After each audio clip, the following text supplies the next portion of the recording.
Hello, I'm Assistant Commonwealth Attorney Dan Laren here once again with the case of the week. You know, a number of facilities here in Lexington have computer labs, our law school, our libraries, some other places where people can go in and download things and check the internet for free.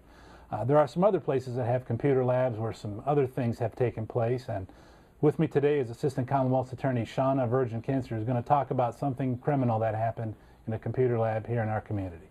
Shauna, would you tell us the facts of your case, please?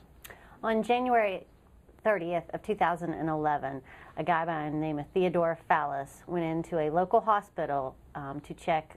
He was in the computer lab.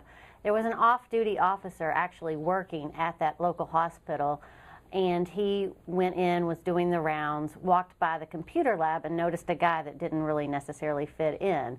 He thought he might be homeless, so he went into the lab to check on him to see what he was doing there. When he went in, he noticed a stack of papers, approximately like 6 inches deep, full of printed out images of young boys. So it was child pornography. And what did the officer do when he saw this?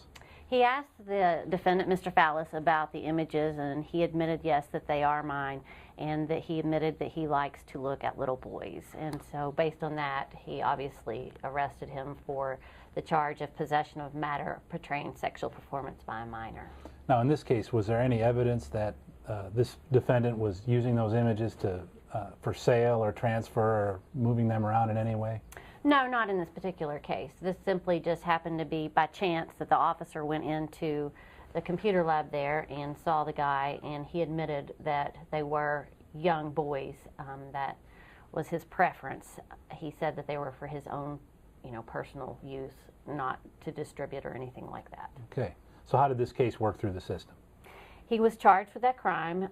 He was actually, obviously indicted by our grand jury. He pled guilty eventually to 2 years on the charge of possession of matter portraying a sex performance by a minor. A 2-year charge. He was actually sentenced by Judge Ishmael to prison to serve the 2-year term. And as the case was going through the system, did you learn about his criminal history? Yes. Mr. Fallis is a convicted felon. He has a 2003 prior from the Franklin Circuit Court for a sodomy and sex abuse case that happened back then. Okay.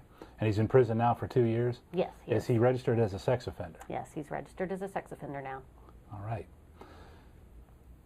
Well, there's a case that was resolved, another sex offender off the streets of our community, and that's the case of the week. I'm Assistant Commonwealth Attorney Dan Laren with Assistant Commonwealth Attorney Shauna Virgin Kinzer. Thank you very much.